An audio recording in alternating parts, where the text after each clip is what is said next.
Okay, welcome back to the Netcore Deliverability Summit Asia Edition.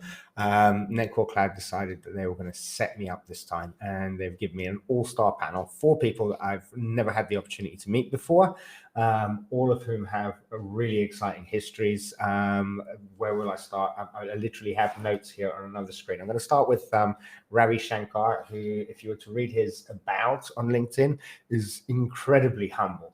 And then we look through his work history and we can see that he has Google in there, he has Yahoo in there, he has so much incredible experience to bring. He's come from both creative and campaign management side, so he's got an awful lot to bring to the table. He has experience both in KL, in Kuala Lumpur in Malaysia, and back in India as well, where I believe he's dialing in from. We have Anurag Mukherjee from, I love the name here, Matahari. So he's head of technology at Matahari. Every time I hear the names, I smile. So we're really looking forward to hearing from him. He's got, again, incredible experience, another globetrotter. So he spent his time in India and Kuwait, so a country that I've been to myself. He's got experience at IBM, Tata. So many people on the panel today have got some time at Tata. No surprise there, such a massive organization in India. We also have Saket Kumar, and his, again, more Tata experience here. And as well as that, he has now been at Netcore for over 10 years. As I keep saying, the length of tenure of people at Netcore Cloud just speaks something to the organization. And last but not least, we have Amit Ahuja. Have I gone through everyone? No? Oh no, we should be on Avantika Jain. Sorry. And so next up, we have Avantika Jain, regional GM, and for demand gen. So I'm going to bring them all up now. I'm really, really excited to hear from this panel. And as I said, there was just way too many profiles there for me to do them justice. So I'm going to take myself off camera, and I really hope everyone will take a minute to introduce themselves properly, because you have so much experience to bring to bear. And I want everyone to fully understand where you guys are all coming from. Thank you all so much. A pleasure to have you all for this discussion, Ravi, Avantika, and Anurag. I think any one of you can take a lead to kind of sweet intro in your own words. We'll be happy to kickstart the session. Maybe Ravi, you start. Okay. Yeah, I can go in. Hey everyone, I'm Ravi. I take care of growth and digital at AirAsia. It's been quite a journey with AirAsia. I've been working with AirAsia for 5 years, and then we embarked into a new journey of building a digital business. And then email has been our primary channel for the last 2 years for obvious reasons. So, glad to be here, and then, excited to chat with you guys.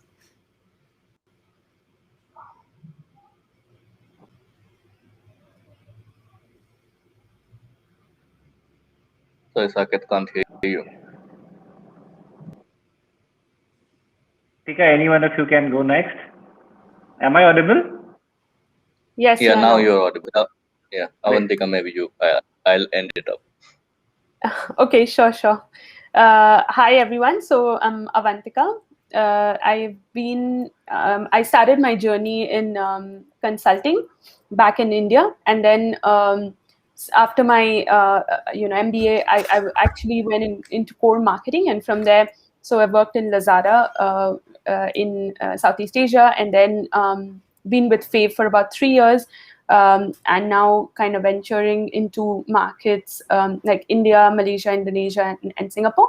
So I'm handling demand there, and a big part of demand generation, actually both for, so we have two sides of the coin in the business, merchants and consumers. So we use email marketing as a very big channel for both, and more so for merchants, because I think for consumers, you do have alternative channels, but for merchants, it's the biggest one that we have. So very excited to be here as well, and very humble to be in the presence of really esteemed speakers. Yeah, thanks.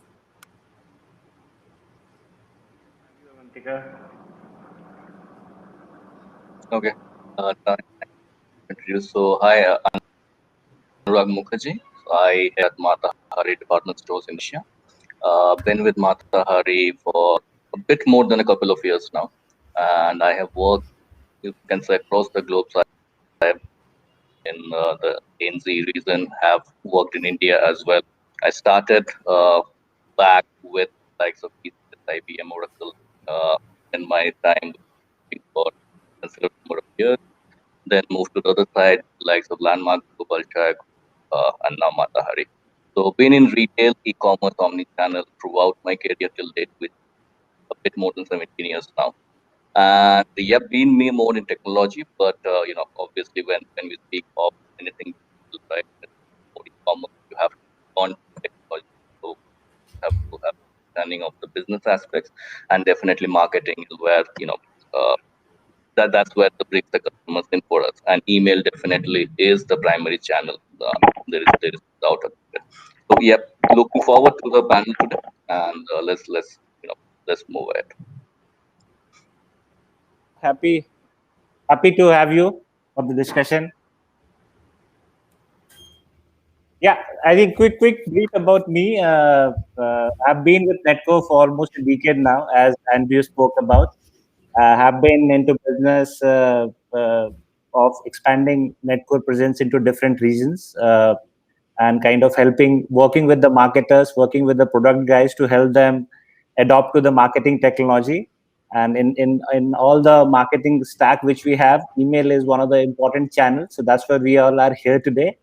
I was looking forward to really good discussion with all of you on the topic which we have chosen.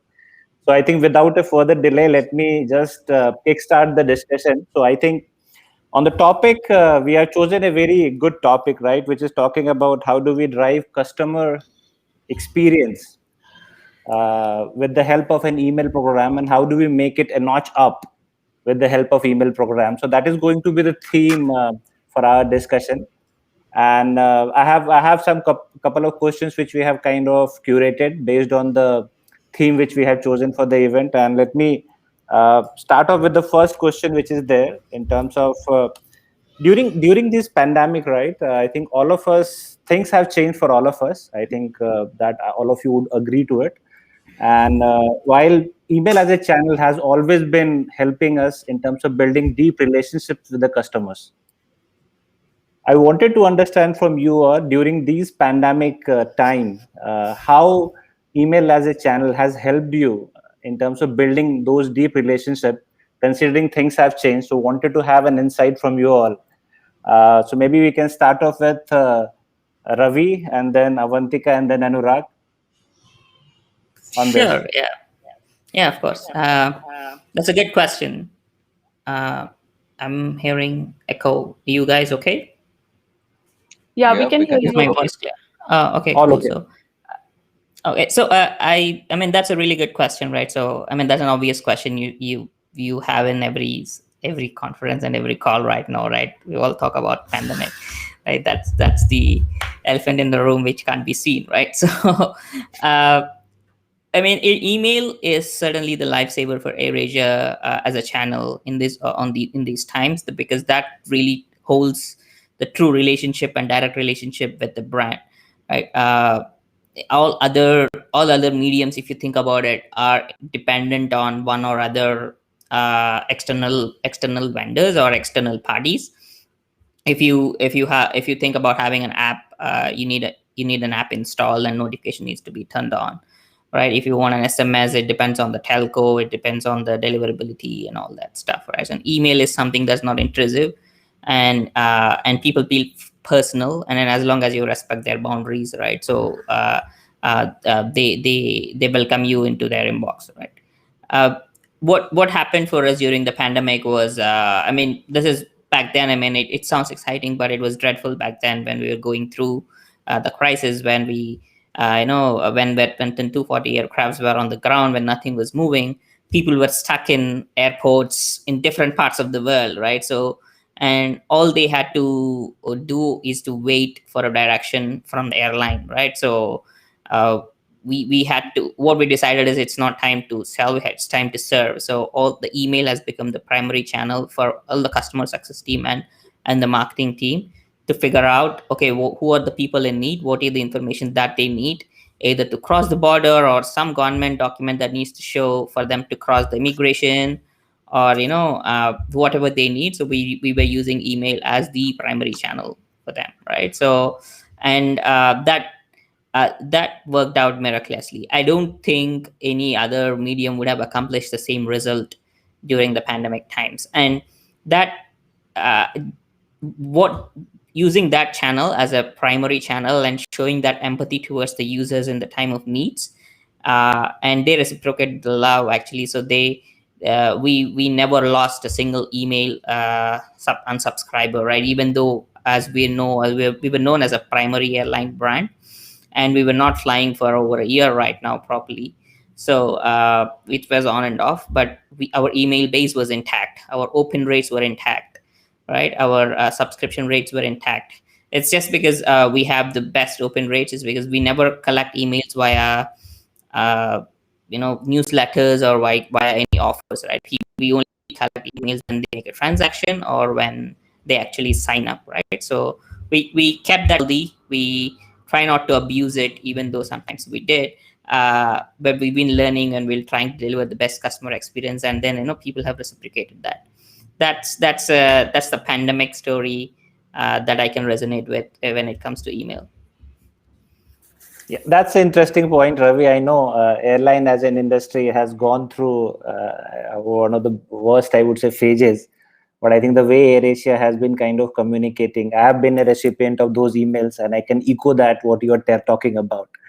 So, yeah, I think that's good insight, Ravi. We'll move on to Anurag to share his thoughts on this, and maybe picking up something in terms of how email as a channel was used also to kind of communicate some of the things which you wanted to communicate, which is to do with an empathy, more to do with us, and all of those things. Also, if you guys experienced it, happy to hear that.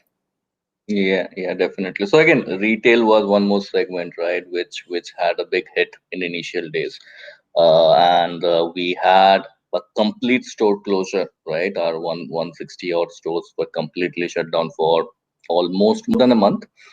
Still, we came back bit by bit from mid-June last year.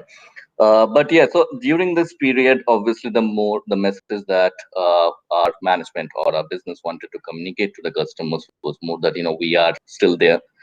You can shop with us through our online channel, through our marketplaces. We opened up WhatsApp channels for them, so it was more of a communication to ensure that we exist, and it's only a short period of time. We'll be back, stores will be back, and these are the ways you can interact with us, etc. Right? So, and again, opening up channels where the customers can also come back with any queries or any kind of understanding the need about how Matahari is going to offer ongoing. So I think that was pretty much the thing. We were not focusing on getting emails for transaction. Rather, it was more of communication, more of information. So that couple of months was completely targeted on those kind of communication. And I think that's a very valid point, Anurag. I think more of a driving conversation, right, rather than conversion. While Yes. all of us from our side kind of mostly look at channel from the conversion aspect of it, this during pandemic, I think we were like to look at how can we create more conversation rather than the conversion. So yeah, valid point, Anurag. Yeah, over to Avantika. How has been it for Fave? Yeah, sure. So I think just kind of for those of you guys who don't know Fave, it's basically hyper growth startup, which was just kind of I mean we term it as startup, but it's now been about 5+ years. that we've been in the market in Southeast Asia. So it was previously Groupon, we acquired Groupon and then rebranded to Fave. And then basically it's an e-payments and a loyalty solution for merchants, right? So that's kind of our positioning. So you'll have deals, Fave Pay, which is a payment method offline tied to cashbacks, etc. So most of our business is offline because it deals with merchants, SMEs and big merchants alike in all of Southeast Asia.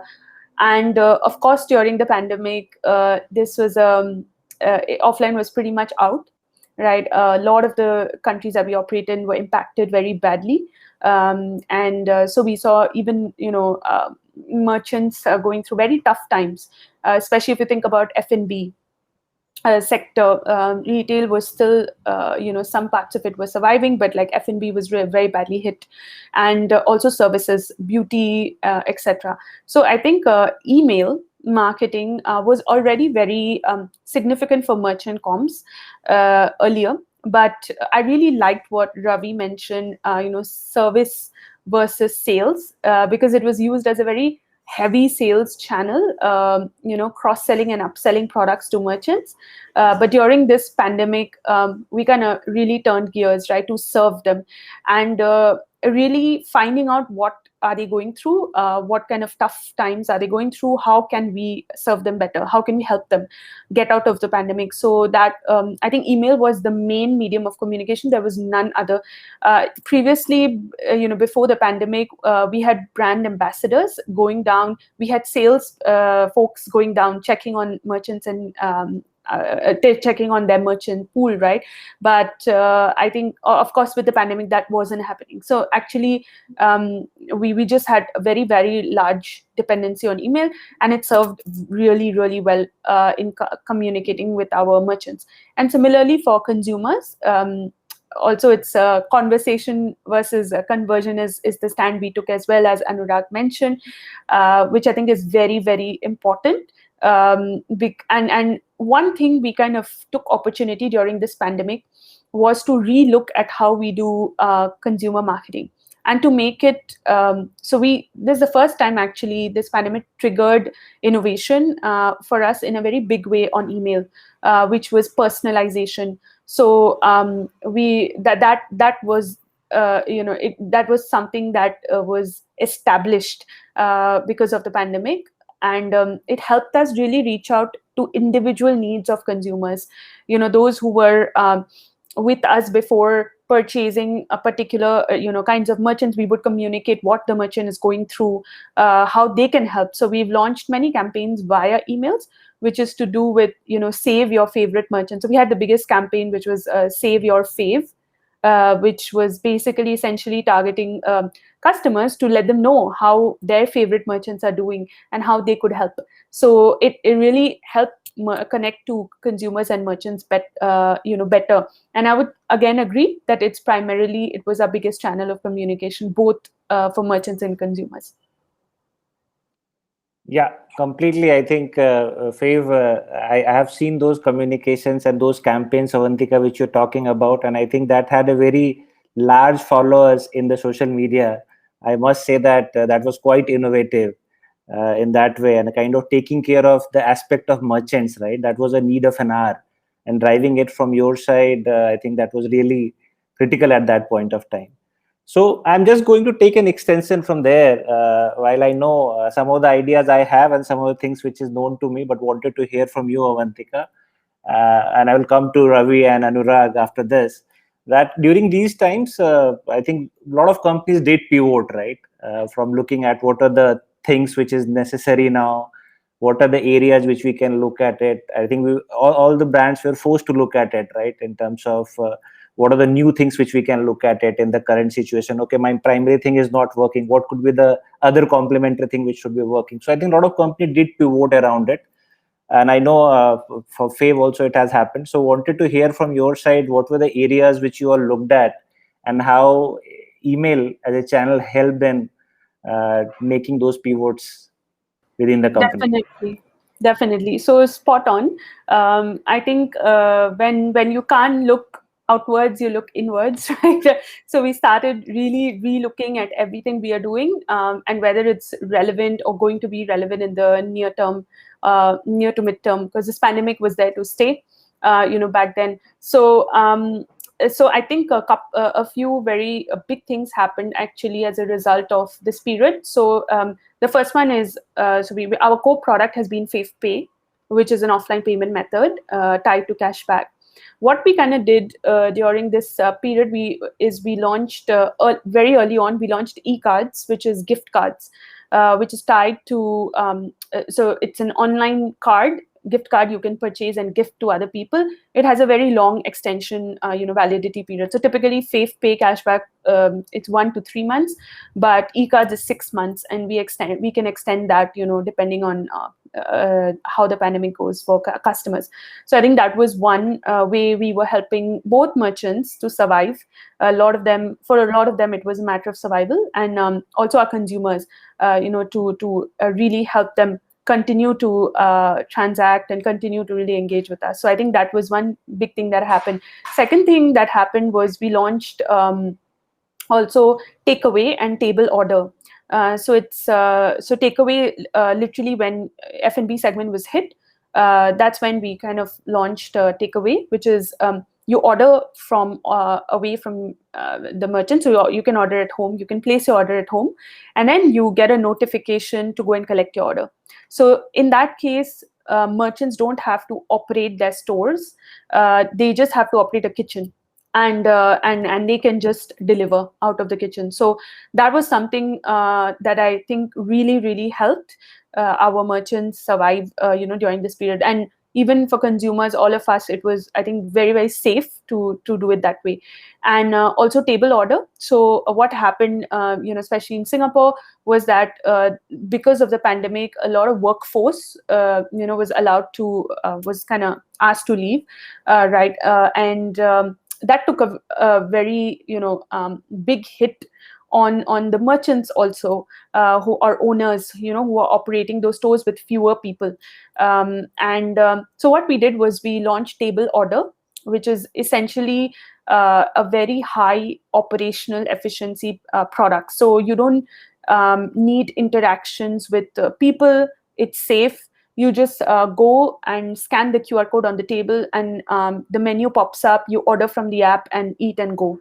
So this was like, the second phase where pandemic was a little bit more under control, and at least F&Bs were open, but it was very restrictive in terms of, what they could and could not do. So I think that's where we kind of launched that. So yeah, these are a few products. I think we keep joking about this internally. It took us 2 years to launch one product, and now it's within the last 6 months we've launched 6 products. So don't know whether this is good or bad, but yeah, I think this is a running joke in our company. Yeah. No, I think that's quite interesting, Avantika, and I think some of these things it allowed also a lot of brands to experiment with a lot of things, right? With how do we utilize the internal resources also in terms of coming up with the new ideas, and that gave us some time, some breather, I would say. Otherwise, in the normal day-to-day operation, you kind of tend to optimize the same thing. Here, at least, we were looking at some of the new things as well, which we could do. And I'm sure I'm going to hear some of the other interesting things from Ravi as well in this, because I saw a lot of changes happening in the last 2 years at the AirAsia app itself, if I look at it. So happy to hear from Ravi what's his take on this. Oh yeah, so thanks for this. And then I'm certainly a big fan of Fave. I use it wherever it's available.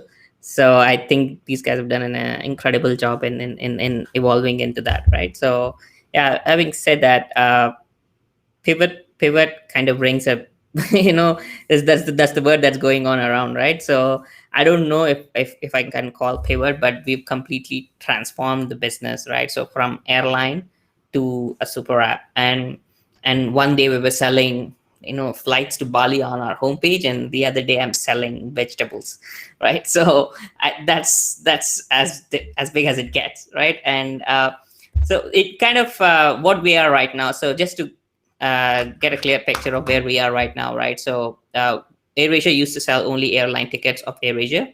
Now we have 3 different verticals. One is the travel vertical, one is the e-commerce vertical, and the other one is the finance vertical and fintech vertical, if I may, right? So in the travel vertical, we started selling not just AirAsia flights. You can actually book other airlines flights also. So we've recently launched that in Indonesia, and then we're going to roll out in Malaysia very soon. And then we have standalone hotels that you can book. You can book flight and hotel packages at a very cheap price, because we can actually give away the flight ticket for free, and then only charge for the hotel. So, and we have some other travel related products, like the Muslim tourism and health tourism that we are kind of building up and bringing up. That's the travel vertical, right? And the second vertical that we have is the e-commerce, right, which is spread across in Southeast Asia, and not all the businesses are available in all countries, but we are kind of, everything is available in Malaysia at the moment, right? So we have food delivery, fresh groceries delivery, and then we launched a new product called Fresh Express, where you get the same day deliveries of groceries. And then we have beauty. We deliver beauty products as an e-commerce. And then we might launch ride hailing pretty soon, right? So that's the e-commerce vertical of things. And then we have our fintech businesses, where we have our big rewards, the loyalty points. We have the big pay, our digital bank. And then we launched a financial marketplace of Finmart. It's called AirAsia Money, where you can go browse around for little credit cards that are available and the loans that are available and stuff.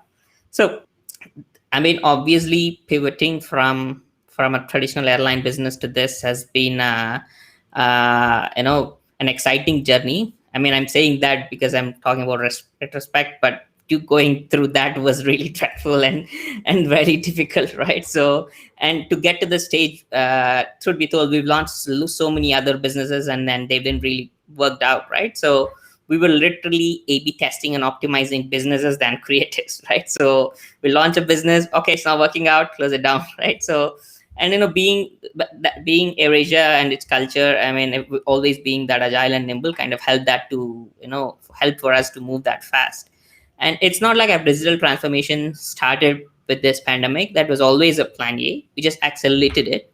I mean, when you have so many people and have nothing to do, so you have to come up with something, right? So that kind of pushed the innovation quite fast, right? So, and email was the main ingredient, right? Of course, I mean, if I want to launch all these businesses, in usual days, I used to spend tons of money on advertising. Now nobody's gonna give me a penny to spend, right? So, and I have to go back to the traditional channel, which has always been our savior, the email, right? So, and it's been very tough for us to save our email base during this pivot as well, right? Because there will be a certain level of anticipation for users when they open the email from AirAsia. Oh, maybe I can travel again. Oh, maybe I got my refund back. Oh, maybe there is something flight about information. But when you open that, oh, you can buy onions, or you can now order food, right? Or you can you can buy Korean beauty products, as we are running a sale today. So so we had to kind of handle the external brand image of AirAsia, and then the branding and the position of it via our emails as well. So we had to really figure out the segments that we want to reach out to. I mean, thank God we had tons and tons of data to help that, right? So we had people who fly 15 times a year to Korea and buy all the Korean products in duty free. So we know that they'll buy that. And we know people who orders a lot of stuff, who travel to Sabah and do a lot of things there, right? So we kind of segmented and started there, and then slowly build up on that. And literally I can safely say that we built all these businesses with email as the primary channel and email as the base, right? So I think what the team has done over the year with emails is an amazing job, right? So I literally, the focus was on for email was like 5%, and our focus was on other channels was 95. Now it's the other way around, right? So yeah, so yeah, in fact, all the while we call it like secret weapon, right? Yeah, exactly. Yeah. So yeah, there you go. Right. So that's where we are right now. Great. I think from the AirAsia side of it, the things that have been experimented, I'm sure that we are going to avail a lot of services from AirAsia, being a super app now in the future, not only restricted to airlines. I'm really looking at it. And for let's hear from Anurag. Is there anything to add on to from the Matahari side, Anurag, on this? Nothing much. I think we stuck to our elements, right? We are a retailer and we didn't want to explore any other new ways of doing it. Rather, what we explored was opening up more touch points, right? So as I mentioned, opening up a WhatsApp touch point, integrating back with the marketplaces faster, right? So we already had the elements, right? We already had our e-commerce there. We already had kind of working with the marketplaces. WhatsApp was in the discussion, but I think what happened with the pandemic, what is fast track things. So we were discussing, we were planning on upgrading our e-commerce platform, right? Getting a new product offering, kind of giving to the customers. It was in discussion in 2019, but it was kind of not moving ahead, and suddenly this hit, and we just fast tracked and went live last year, right? So I think this is what the pandemic contributed for us, that it's more accelerating the business elements, but we didn't diversify. Yeah, not like AirAsia. Right? That's a big diversification that they went through. So we stuck to the elements. Yeah, I can understand from the nature of it, and that was a mammoth task to kind of keep the engagement live with the customers, right? Yeah. In terms of that, okay, we are prevailing, right? I can Yeah. understand that. Just taking an extension, right, as a topic of our discussion today, in terms of the customer experience, right, has been difficult because I think earlier we had a lot of things, exciting offers to send it to our customers, and to some specific category of customers, we had different things to offer. All of these things kind of got limited, right, in terms of, okay, you can't do offer much, you can't push customers to do more transaction because of the things happening around. So just wanted to understand, in terms of building customer experience, how email as a channel helped you all in terms of making it more stronger, maybe emphasizing on some of the top customers which you had. How did you dealt with them? Like, say, we always say, right, that okay, top 20% of your consumers are paying 80% of things, and did you do something differently for them, or did you look at trying out something differently for onboarding for the first time users who are coming and downloading your app? Did you do something different with the help of email?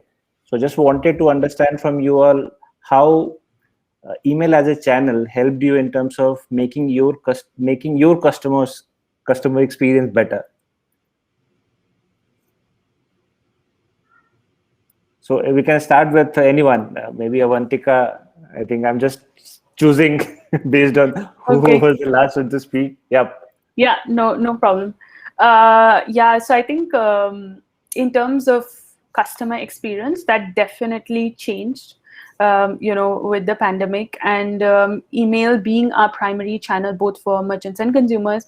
We really relooked at how we were doing things. So I think three things here. Number one is that we used to, before the pandemic, we used to spam. I mean, in short of words, right?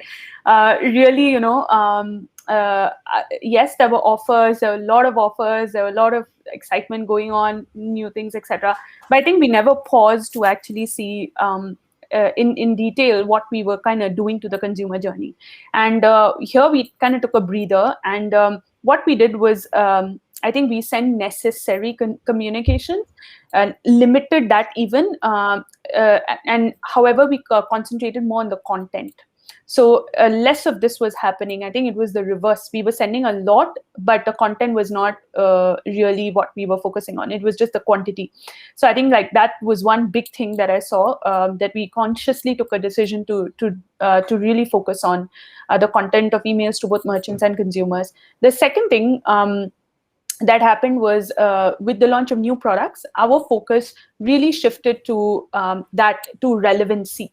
So it wasn't about what you've been doing before as consumers, even though it's not relevant. So let's say if you were offline shopping and it's not relevant right now, when we've launched online products like for example e-cards or deals, etc., we would be very, very selective in our communication and very targeted in what we were doing, and we would go for the relevant products only. So I think that email is actually the only channel you can target properly on, right? Like if you really were to segment and you really were to target even by time. So we would send takeaway offers only in the morning for coffee, and in the afternoon for takeaway coffee, and then lunchtime take away your lunch. So very, very targeted and segmented pushes.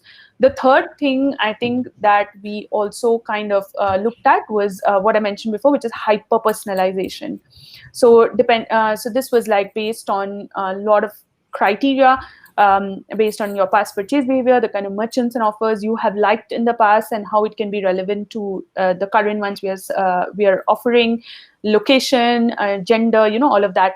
Again, no other channel apart from email can allow you to do that. Not social media, not offline, definitely not in-app marketing. You can't do that anywhere else. So I think this if not for email, I don't know, I mean, how we would have done this during the pandemic. So I think this was how we kind of, it differed, pre and post pandemic, for us. Yeah, completely true that. I think email as a channel has a very its nuances are very pretty much in control, right? In terms of what to nudge, when to nudge, what to nudge. I think a lot of these things have really played a very vital role. How has been it for Matahari, Anurag, in terms of the communication which you all did? How did you kind of ensure that your customer experience is kind of increasing as the days are passing?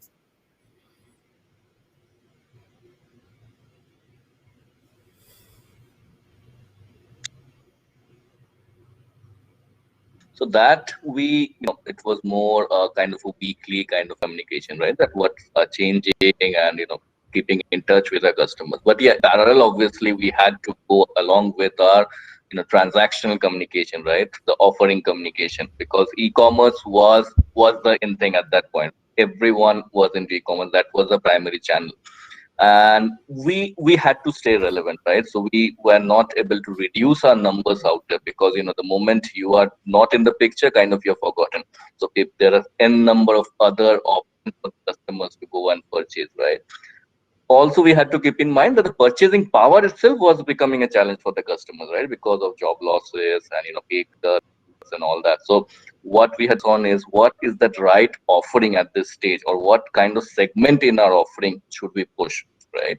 And again, obviously the customer segmentation stays, but then within the customers, what is that offer segment we want to push, so that it makes sense for them. At least they we get the traffic in. Purchase is a secondary condition to it.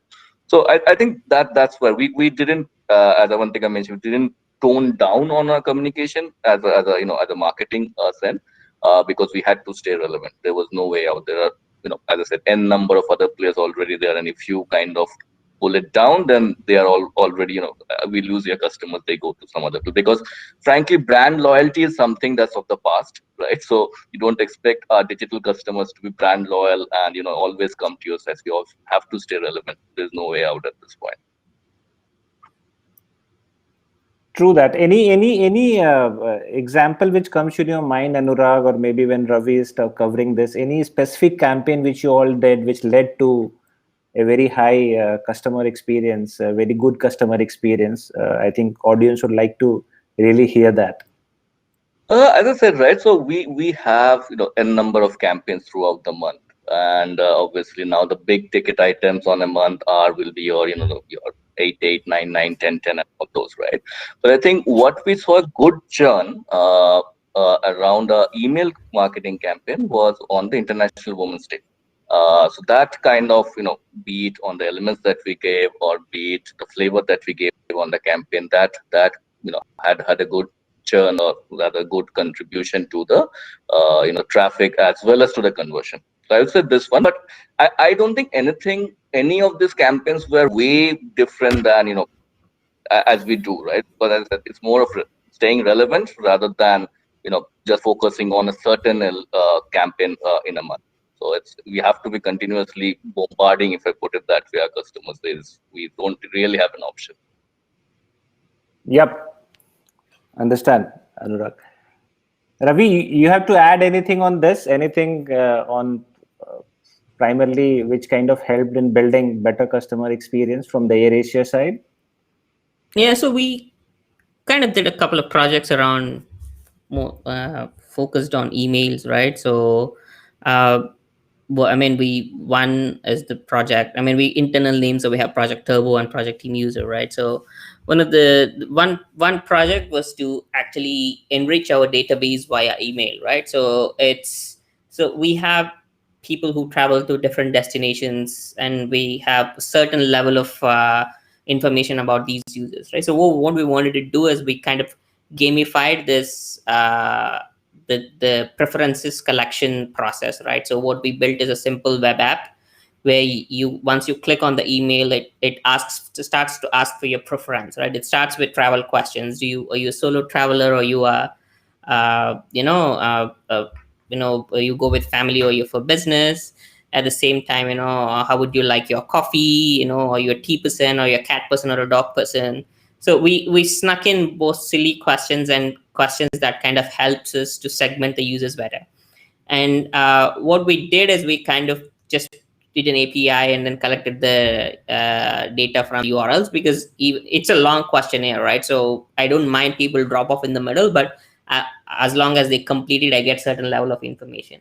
So then we kind of know the food preferences by that. But after we sent out that email, and I mean, people, I think they've responded really well, because it's a fun email. All the questions are about fun questions. It's not really a survey, right? So, and we've got about the completion rate about 50%.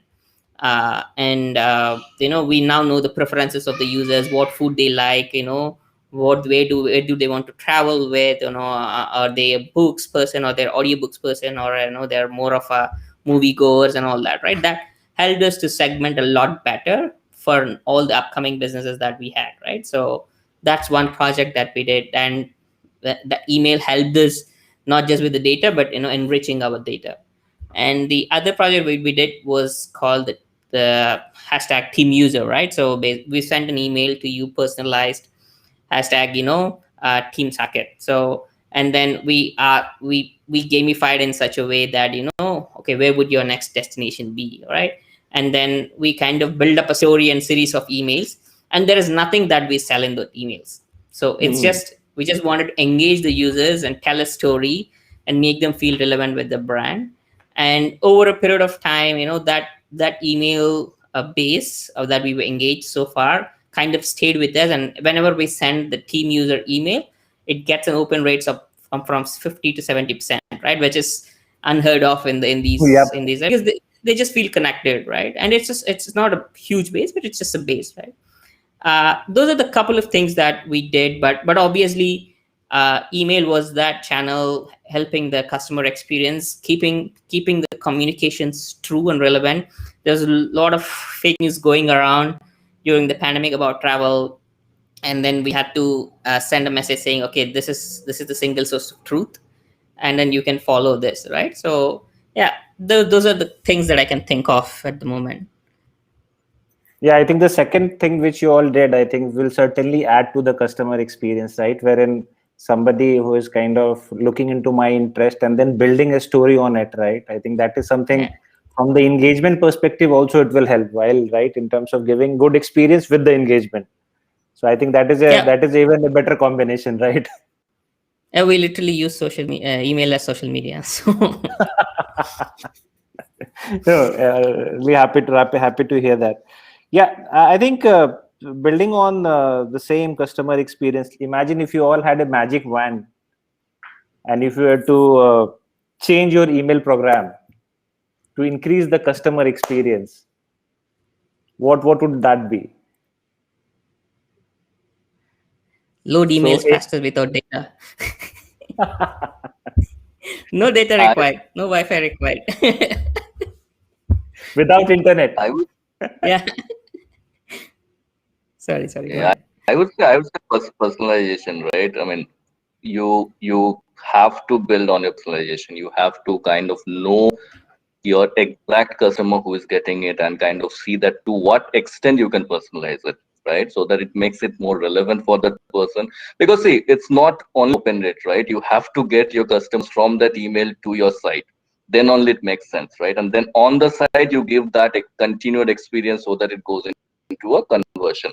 Because end of day for us, it's how is the money? ROI will be just only when you from your email you get into your conversion. So I think as much you can continue personalizing it, being able to target the exact need of the customer, right? I mean that is the end game for me, and we are So we are far off. We personalization. have a long journey to go on that. Great. I think Avantika did touch about that in terms of their Yeah, communication. They also kind of realized that personalization, and even they have got one notch higher in terms of hyper personalizing things. yeah. So yeah, what's your take on that, Avantika, from the Yeah, magic wand I would say if perspective? I had a yeah, I would say if I had a magic wand, this would be hyper personalization. So right time, right place, right offer, and without us having to schedule it. Right, it just goes when it's supposed to go. That would be awesome. So maybe AI should play a bit there, right? Yeah. Yes. Yeah. Yeah, I think lot of areas where AI is helping in terms of at least from if you talk about send time optimization, that is really working well in terms of you actually know the behavior from the preference of timing which they have a tendency to open an email, right? So I think that time getting used. A lot of other area where AI is playing a role. So I think that is really a wishful thinking, Avantika.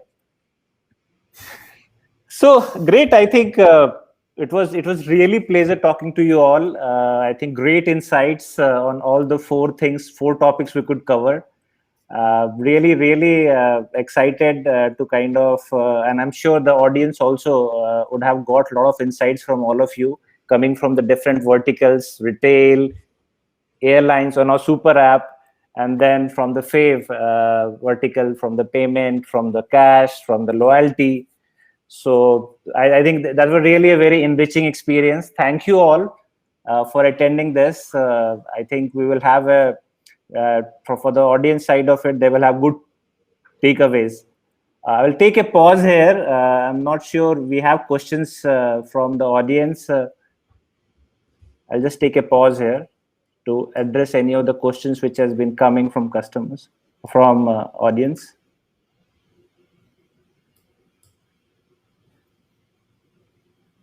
Let me check the message box.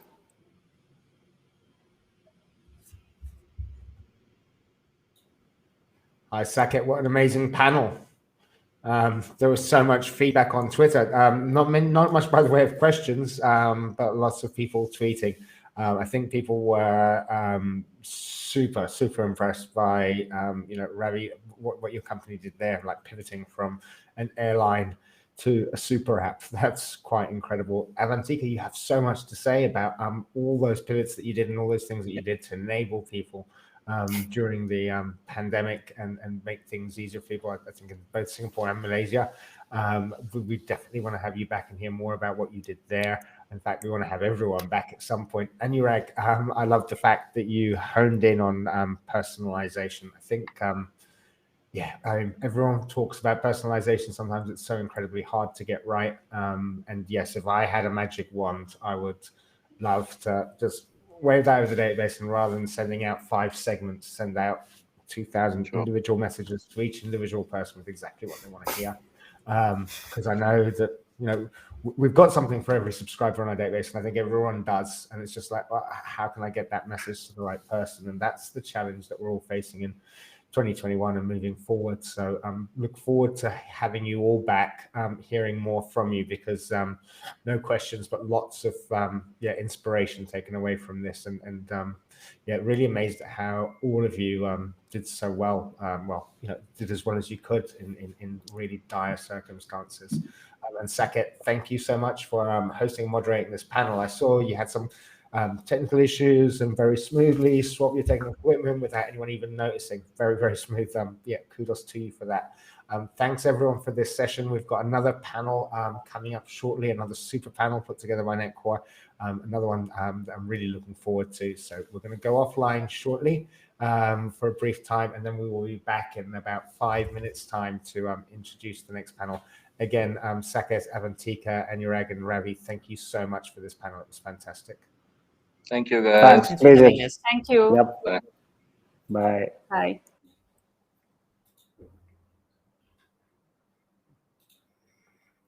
That really was a good panel. Lots of chat on Twitter, LinkedIn, and I haven't even checked Facebook, but I'm sure there's a few people that have caught it there as well. So really pleased that we managed to get such an all-star panel together for this final Deliverability Summit in 2021. As I said, we're going to just do a quick thank you to all the sponsors. Obviously, Netcore are the title sponsor of the Deliverability Summit. But there's a lot of people involved and a lot of orgs that have helped make it possible. So just want to say a quick thank you to everyone.